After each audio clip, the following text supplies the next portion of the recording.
Nakaraan tuluyan nang ang nagawa ng ating bida na paslangin sang patay gutom na si Shan. Na kahit nga anong gawin nito isa lang ang kinahantungan nito.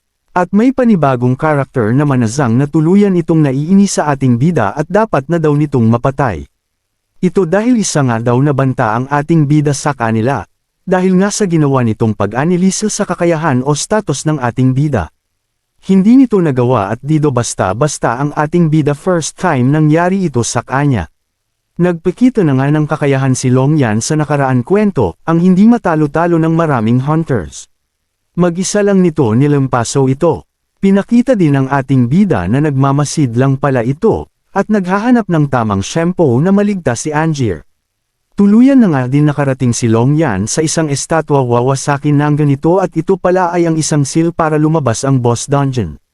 At nagawa namang nitong nawasak nag-seal at pagkawasak nga nito may malakas na energy ang bumulwak. At pagkalabos ng dungeon boss naglabas itong ng Kitty-Cat takot na energy na papatay sa kanilang lahat doon. Nagawa namang nasalag ni Angier ang nagawang atake ng dungeon boss kaso. Mas ninas lang ang dungeon boss at naglabas na ulit ito ng atake at sabay na nito papatayin ang dalawa. Kaso nga di na nga daw makakayanan pa ni Angier pag nataman ulit ito ng ataking yun. Doon na nga lumabas ang ating bida at tuluyan nga nitong nasalo ang atake ng dungeon boss. Nagpakilala na nga din ang ating bida kay Angier at naunawaan na ng lahat ni Angier ito pala ay ang Demon Lord. Pagkatapos nga nun sabay-sabay silang umatake dito kaso wala pa ring epekto bagkus. Nagpamalas pa nga ang dungeon boss ng lakas na ang agwat nila ay sobrang layo nagawa nga nitong mabutas ang katawan ni Angier. At lubos ng kinagalit ng dalawa ito. Sa sobrang galit ng dalawa ay sabay nitong sinugod ang dungeon boss. At agad naman napansin ng dungeon boss ang ginawa nilang pag-atake. Makikita naman natin na nasa likuran na sila ng dungeon boss at nag-aabang lang ito sa ataking gagawin nila. Ang ating bida ay ginamit nito ang Vampire Mark at si Long Yan naman ang Dragon Slash. Kahit alam naman ng boss dungeon na may parating na atake sa kanya din ito iniwasan o may ginawang hakbang. Bagkus sinalo nito ang atake ng dalawa. Di nga natin alam ano ang pinaplano nito dahil hinayaan nitong tumama ang atake nga ng dalawa kaya tilapon ito sa lakas ng impact na naidulot nito sa dungeon boss. Pagkatapos nga ng combo attack ng dalawa sinugod agad nila si Angier na nakahiga at nanghihina. At nag-activate naman ng skill si Long Yan para ma-heal ito. At lumapit na din ang ating bida na nagagalit parent sa nangyayari at nasabi naman ni Long Yan na wala daw dapat ikabahala ngayon ito at safe naman daw si Angier. At nagpakita na naman ang dungeon boss sa kanila at nagmayabang pa ito na, sakto nga lang ang ginawa nilang atake dahil, sarap daw. Sa pakiramdam na massaged pa daw ito, naramdaman na naman ang ating bida ng pangliliit nito sa kalagayan nito ngayon, at ang katawan nga ng kinalalagyan nito ay mahina pa daw. Kakahiya nga daw ito at wala itong magawa agad. Pinakita naman ang tagpo dati sa digmaan na sabi nga nito nung nagawa nilang igapos ang mga iba pang kasamahan nito lalo na mga pamilya nito wala din itong nagawa agad sa pagkakataon na yun, at winalang bahala nito kahit may kakayahan naman siya. At pinakita naman na ulit ang ating bida at galit na ito at nasasabi kapag naaalala ko ang mga nangyari dati sobrang kinakagalit ko talaga kaya ngayon. Ayaw ko nang maulit yun alam mo na mga susunod na mangyayari. Inasar naman ito ng dungeon boss na meron pa ba daw na mas worst sa kanya, may ibubuga pa din ba daw ang ating bida. At sumigaw naman itong ating bida oo naman daw ipaparanas nito sino ang pinakamalakas.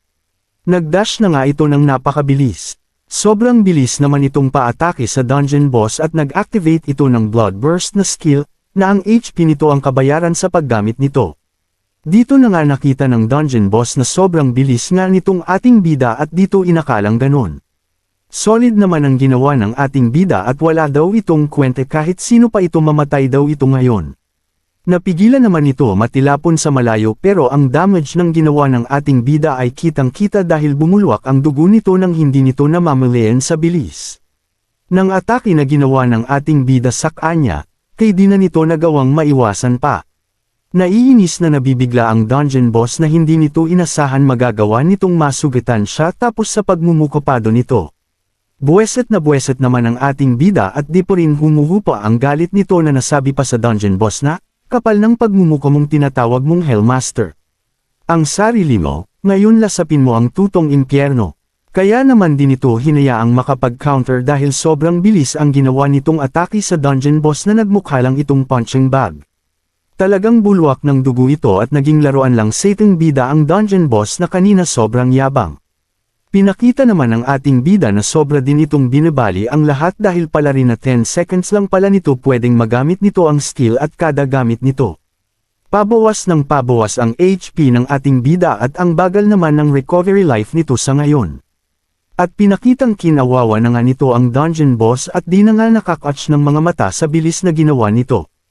Pati si Long Yan din ito ma-explain ng maayos ang nangyayari dahil grabe daw lakas ng ating bida at ito daw talaga ang Demon Lord at kahit ang dungeon boss, di magawang makalaban dito. Pinakita na winawasak nito tuluyan ang katawan nito. At para na lang itong manekiin na tumatanggap ng pag-atake. Sobra nga nitong pinahirapan ang dungeon boss ng ating bida, na wala na ngang makakapigil dito. Tilapan nga ito ng sobrang lakas sa ginawang combo attack ng ating bida. Pinakita naman ang saklap na sinapit ng dungeon boss sa kamay ng ating bida sobra talaga nitong. Kinawawa na nagkabutas-butas at wasak ang mga parte ng katawan nito, at mukhang tinuluyan na nga ng ating bida ito. At di pa rin talaga makamove on si Long Yan sa mga nasasaksihan nito sobrang easy at ang bilis lang nitong nilimpaso ang boss dungeon. At sobra nakakatakot daw ang ating bida. Lumapag na din ang ating bida at seryoso pa rin ito sa mga nangyayari habang nakatitig sa parang wala ng buhay na dungeon boss. At natutuwa naman ito na nasasabi ang technique daw nito ay sobrang lakas nga daw pero laki din ang kabayaran, at kailangan na daw nito mabo ang mga HP na nawala sa ating bida at makarecover agad. Ginulat naman ito ng isang mabilis din ng atake buti nakailag agad ang ating bida. Saan nga daw galing yung ataking yun? Pinakita naman ang hinding kompletong daliri at nag-veryugo pa saan ito nang galing na atake. Pinakita naman ang dungeon boss na buhay popala sa kabilang ng mga damage nito sa katawan nito at nagagalit pa na paano daw. Ginawa ng ating bida sa kanya ito na pamukhang kawawa at walang kalaban-laban na parang isang langgam. Unforgivable nga daw at nakita ng Antin na pinakita na nito ang kanyang tunay na anyo at ang mga damage nito ay unti-unting nag-heal. Di lang na-heal ang magasugat nito na nanunumbalik pa nga kahit mga nawalang parte ng katawan nito na parang walang nangyari. Pinakita na nga na fully heal at nakapagpalit na ito sa totoong anyo nito. Galit na galit nga itong nagsisiga na, papahirapan daw nito ang ating bida ilalabas daw nito ang kanyang mga laman loob at dudukutan nito ang utak at mga mata daw. Ng ating bida, di do magiging madali ang kamatayan daw nito ngayon. Pinakita naman si Long Yan na kinakabahan habang patuloy pa rin nitong pinapagaling si Angier. Dahil nasasabi dito na punta lang daw sa wala ang ginawa nito mas lumakas pa daw ito ng sobra. Inasar nga lang ito ng ating bida na pangit lapit ka kung kaya mo. At nag-uma pa naman talaga ang kapangyarihan ng dungeon boss ibang-iba ito sa pinakita nito. At nagsasalita na nga ito kung handa na daw ba ang ating bida na mamatay ngayon. Kaya naman wala na nga din sinayang pang sandali ito at inatake na nito ang ating bida na wala. Naman reaction sa ginagawa ng boss dungeon, at halatado naman hindi ito basta-basta. Lakas nga talaga ng ginawang atake nito sa ating bida. Mukhang nadali na yata ang ating bida. At nasabi nga nitong boss dungeon, masyadong careless daw nito na pasobra daw ginawa niya at kala nito di po ito mamamatay daw agad pero di man daw kasi nagmakaawa ang ating bida. Pinakita naman na nakailag pala ang ating bida sa ginawa nito, at nasabi pa ng ating bida, "Huy pangit patawa kayata, mukhang hanggang ngayon nilalockdown mo ko." Nagulat naman itong boss dungeon paano daw nangyari yun at wala man lang kahit kunting gasgas ang ating bida. Nasabi naman ng ating bida na ang atake nito kahit kailan daw din ito masasaktan ng ating bida sabay dirty finger. At di pa nga maniwala itong kalaban ng ating bida sinasabi pa nito pinagtipol-aitan wag na daw magsinungaling pa ang ating bida dito to. Nasaan nyo niya makakaya pa nitong mabuhay sa atake nito? Tiningnan na lang ito ng ating bida ng nakakatakot at nasasabi alam mo may sasabihin akong sekreto sa'yo. Alam mo ba sino sa atin ang mamatay ngayon, gusto mo na bang malaman? Sarkastikong sinasabi ang mga ito sa boss dungeon ng ating bida. Alam mo ba sa mga ginawa kong atake sa iyo meron pala akong iniwan na regalo sa katawan mo. Galing di ba nalaman mo na ang sekreto ko, may surprise gift ka pa talaga. Ayaw naman maniwala ito ng basta-basta at pinagpipalaita na wala daw epekto pinagsasabi nito. Bigla naman umilo sa dibdib nito na naglalabas ng aura ang isang talisman at nagugulat na nga ang boss dungeon ano nga daw yun. At nasabi nga na din ng ating bida, yang talisman na yan, medyo matagal din naman para ma-activate yan pero galing ngayon nagagawa ko ng makontrol ito. At meron pa pala itong ibang format ito na daw ang pinakamalakas nito at mamatay na nga daw ang ating bida at nonsense daw mga sinasabi nito. At walang awa naman talagang ina-activate ng ating bida ang talisman. At nag-take effects na nga ito at nagsisigaw ang boss dungeon. Nasasabi pa nga nito na buweset daw ang ating bida at nasasabi nito isa lang daw itong langgam. At unti-unti na nga hinihigot ito ng talisman yun pala isang black hole ang na-activate na skill nito. At nagkabulwak-bulwak din nga ang dugo nito sa paligid. At di lang mga dugo ang mga kulat pati ang iba pang parte ng katawan nito di lahat nahigop ng nangyaring black hole. Ingay mo langgam na sabi na nga ng ating bida at makikita nga nating mga talsok ng dugo ng boss dungeon sa suot ng ating bida. At ang mga langgam nga daw ay nababagay sa lupa lang habang pinagmamasdan nito ang mga ibang parte ng katawan ng boss dungeon sa lupa. At successful naman ang ating bida na napatay ang dungeon boss.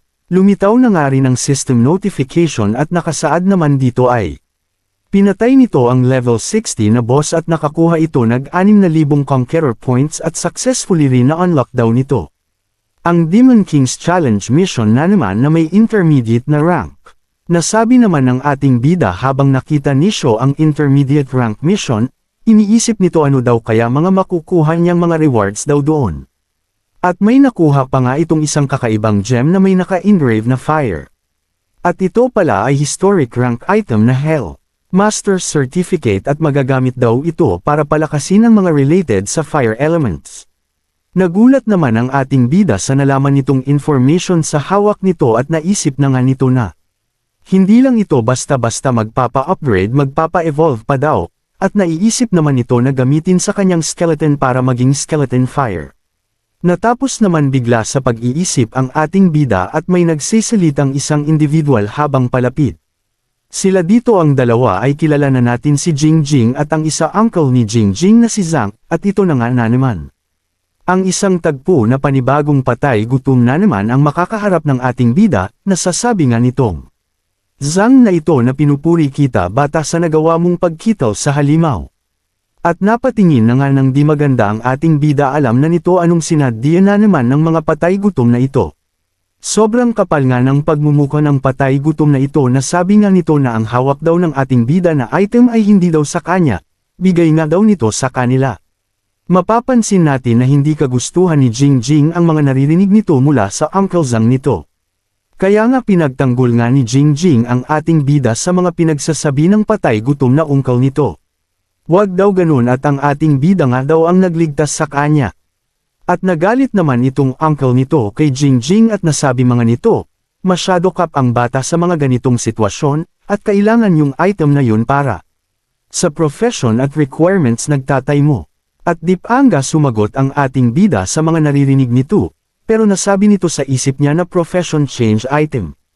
Mukhang nami-misunderstood nila ang mga pangyayari. Wala naman akong iba pang magagamit na talisman at nagamit ko na ang trump card ko sa dungeon boss. Dagdag pa ng ating bida, mukhang gulo na naman talaga itong mga pinaggagawa ng mga patay gutom na ito. At mahihirapan ako sa pagkakataon ngayon kasi di lang nito kayang magpalit ng status at makakagamit pa nito ng kakayahan ng ibang hunter. Pinakita na nga ang dalawang kasama nito. Ang isa ay si Yi Dujian, na may level 45 at profession nito ay Guardian Fighter. Ang isa naman ay Liu Fei level 50 at profession nito ay Boxer. Nagsalita na naman itong patay gutom na uncle ni Jingjing na huwag mong sabihin gagamitin mo ngayon yan na nakikita ng marami, at dagdag pa nito nagbanta pa nga ito at sabi pa ang halimaw daw na nakahiga si Anjir ang tinutukoy niya. Mukhang mahalaga daw ito sa ating bida kaya ito daw uunahin nilang patayin ito. Narinig naman ni Long Yan habang hinihil pa lang nito si Anjir at nabibigla sa mga naririnig nito. Kaya naman nagalit na si Long Yan at nilalabas na nito ang weapon nito at nasa saabi ni Long Yan. Huwag niyong subukan na gumawa ng moves magsisisi kayo tingin niyo sakin hangin lang ako dito at di niya ko pinapansin. At nasabi na naman ng patay gutom na ito, pasensya na pero lahat leyo mga basura kala nyo. Mapapahinto nyo kami para mamatay yan. At tinuwanan na lang nito ang mga naririnig niya at nasasabi ng ating bida, patawa talaga kayo, tingin nyo magagawa nyo yan, saan? Naman kayo kumukuha ng kapal ng mukha. Nabuebwesit na nga ang patay gutom na uncle ni Jingjing habang tumingin ito sa ating bida. At nagsalita na ulit ang ating bida at nasabi na nga nito nag-straight na sige kung hindi ko kayo mapipigilan. Napatayin si Angier, may magagawa ba ko doon pero mapipigilan nyo ba kung pag pinatay ko si Jingjing ngayon? Nasabi nito ng ating bida na seryoso na talaga ito. Napuri naman ng patay gutom na si Zhang ang ating bida na, galing daw mag-isip ang ating bida, talino nga daw nito. At mahirap talagang ideal ito. Salita rin ang ating bida na binibigyan daw nito ng chance silang mga patay gutom. Nasabi na nga ng ating bida na, patayin daw nilang tatlo ang ating bida at makukuha daw nila lahat ng gusto nila. At nasabi naman ng ating bida sa kanyang isip na, wag daw mag-alala si Angier at gagawin daw lahat nito. Para hindi daw ito mapahamak, at ang focus ng mga patay gutom na ito ay mapunta lang sa kanya. Bigla naman may humugot ng sandata at magsisimula na yata ang kanilang labanan. At si Jingjing pala ito at galit na galit at tinutok nito sa kanyang leeg ang espada niya at nasabi din nga nito habang nagagalit, wag daw nitong patayin ang ating bida kung hindi daw. Pagkatapos nga nitong magsalita nakakabigla nga at di na nagawang mag-reaction pa si Jingjing dahil sinutok ng kanyang uncle Zhang ito sa kanyang tiyan at namuti na nga ang mata nito at mukhang magpapass out ito. At wala daw itong karapatang magsalita pa, at kung hindi lang dahil sa tatay nito mas masaklap pa nito ang gagawin nito. Nakapa-troublesome nga nito.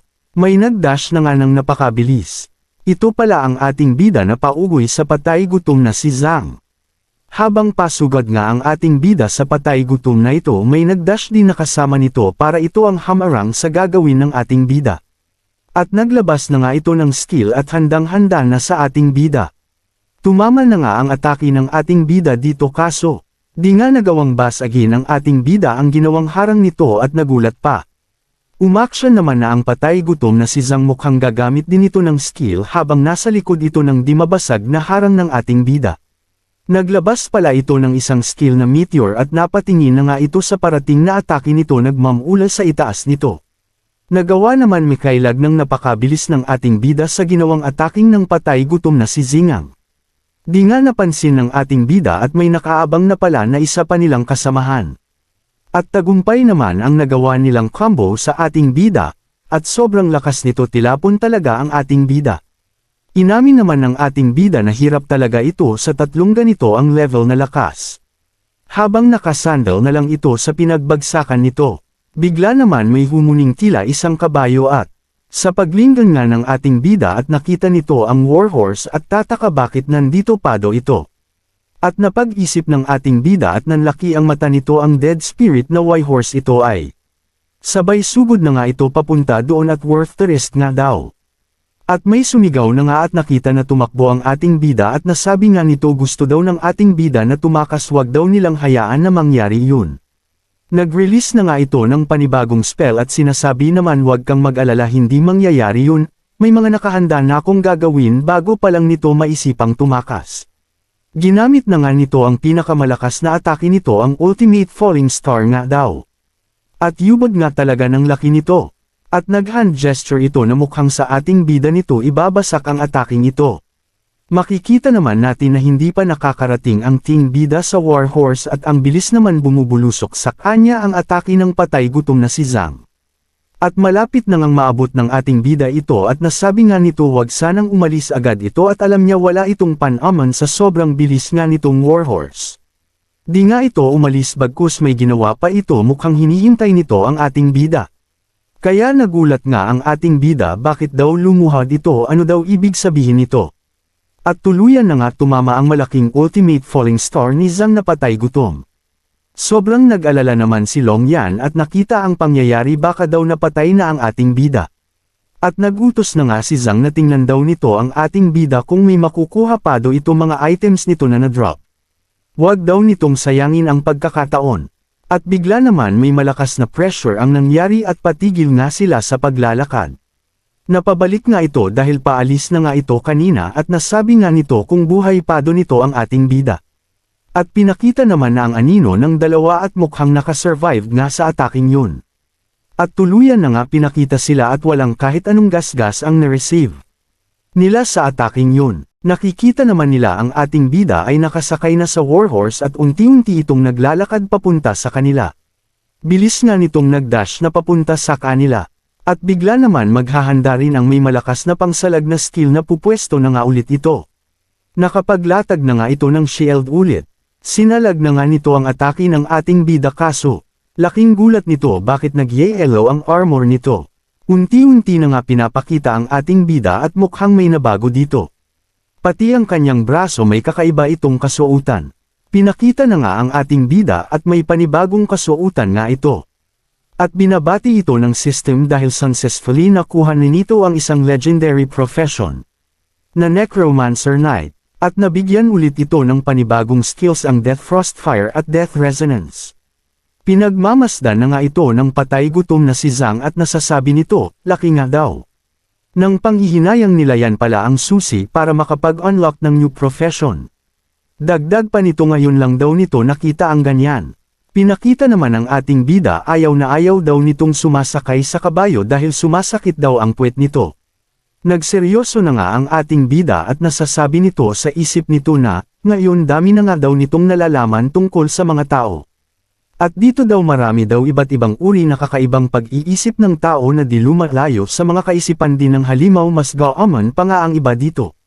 Bigla namang umilo ang sinasakyan nito, at napatitig na lang ang ating bida habang naglalabas ito ng nakakasilaw na liwanag. Nasabi nga ng mga patay gutom na aatake na naman nga daw ang ating bida. Mukhang nag-iba ang anyo ng kabayo. Ganon nga nangyari naging motorsiklo ito mukhang natuloy ito si Ghost Rider. At nagpalit pala ito ng anyo according sa kagustuhan ng nagmamayari dito. At ito pala ay isa ding naisip ng ating bida. May balis ng nagdash at di malaman sino itong individual na ito. Ito pala ang isang patay gutom na aatakihin na nito ang ating bida at napansin naman ito ng ating bida. Dahil sa napansin ng ating bida ang pag-atake nito. Di nga nito nagawang matamaan ang ating bida pero pansin natin na hindi ito basta-basta atake lang pag nataman ka ay mapupuruhan ka sa lakas. Worst baka ikamete pa. Mukhang nasa itaas pala ang ating bida at pumunta ito sa likuran nito. At nagsalita naman ang ating bida na killer move, mukhang isang malagim na binabalak ang ating bida na atake dito. At nagulat nga ito at sinasabi ang profession daw na Bapixer ay pinakamabilis sa lahat paano daw nahijitan ito ng ating bida. Gulat nga ito at binangga sa likuran niya at ginamit na skill ng ating bida ay, Motorcycle Deathfire Crash nga daw. Isang baliw at buweset daw ang ating bida magbabayad daw ito na inis itong patay gutom na inatake ito ng ating bida. At nasabi nga ng ating bida sobrang hindi daw masaya kung papatayin daw nito agad sila may itetest muna ito bago nito. Pagpasyahin daw kung bubuhayin pa niya sila, at marami pa daw na skill itong gagawin wag muna daw silang mamamatay. At may kakaibang chain skill ang nag-activate, kaya tumitig lang ating bida dito at naghihintay anong mangyayari sa kanya. At wala lang Satan bida at sinadya nitong magpauli, pinulio niya ito isa daw control type na skill. At ito pala ang patay gutom na si Zhang at nasasabi pa nga nito, sobra na daw ang kaiabangan ng ating bida sa mga pinapakita nito at sinasabi, at ano daw sa tingin ng ating bida porke nag-change na ito ng class di na daw ba ito basura, kahit ano daw gawin itong ating bida basura nga lang daw ito. At di daw sila match pagdating sa level. Nag-activate na nga ng ultimate skill ang ice ang patay gutom at endless limit nga daw itong skill niya. Pati nga rin ang isang may shield ganun din. Ginawa, sobrang bilis nga nilang pasugad sa ating bida na talagang tutuluyan na nila ang ating bida wala silang sinayang na sandali habang nakagapos pado ito. Pinagmasdan lang ito ng ating bida habang nakamasid lang ito sa dalawa na pasugad sa kanya. May malaks na pagsabog dahil sa ginawa ng dalawa sa ating bida. Pinakita naman na ang tagpo na walang kahirap-hirap na gagawang salvaging ang mga ultimate skills nila. At sinabi na nga nito, wala yata kayong narinig as sinabi ko naman na una palang napaglalaroan lang nito sila at titingnan anong mga skills nila. Nagawa na ngang mag-upgrade ng skill ang ating bida at ginamit na nito ang nakuha nitong stone sa boss dungeon. At gagamitin na nga nito ang skill na Death Frost Fire. Nag-activate ito ng skill habang hawak nito ang mga kamay ng dalawa, in-evolve pala nito ang Blizzard Hellfire nito. Ano nga daw itong pinapakita nito? Malamig na mainit daw. Tuluyan ng nanigaw ang mga ito at nagyelo kasi ang buong katawan nila.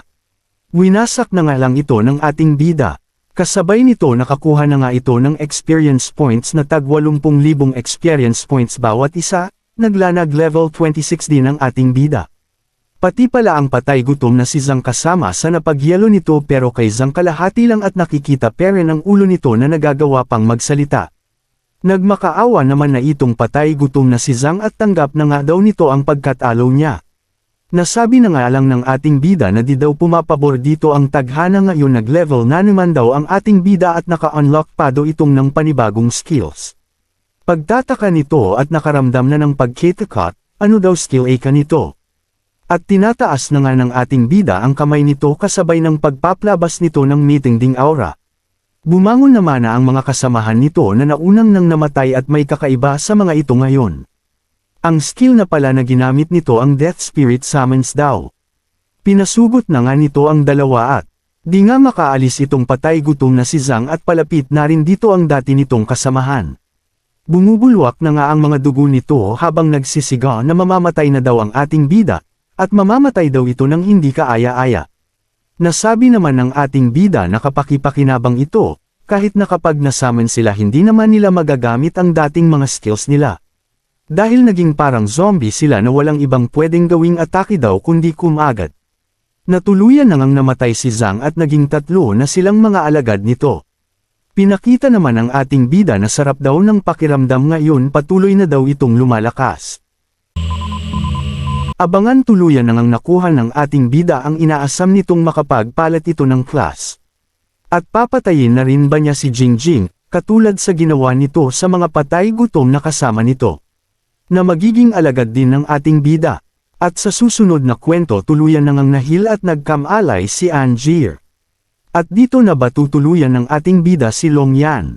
At di na nito papalagpasan pa ang pagkakataon na patayin ito dahil sasabihin nito ang lahat ng mga nalalaman niya ngayon, kaya naman. Kung gusto mo pang malaman ang mga susunod pang mangyayari sa ating kwento maaari ka namang mag-like o mag-comments at palabong na din ng subscribe dapat naka-bell all. Para lag kang updated sa mga darating pa nating uploads, muli maraming salamat sa suportang tunay.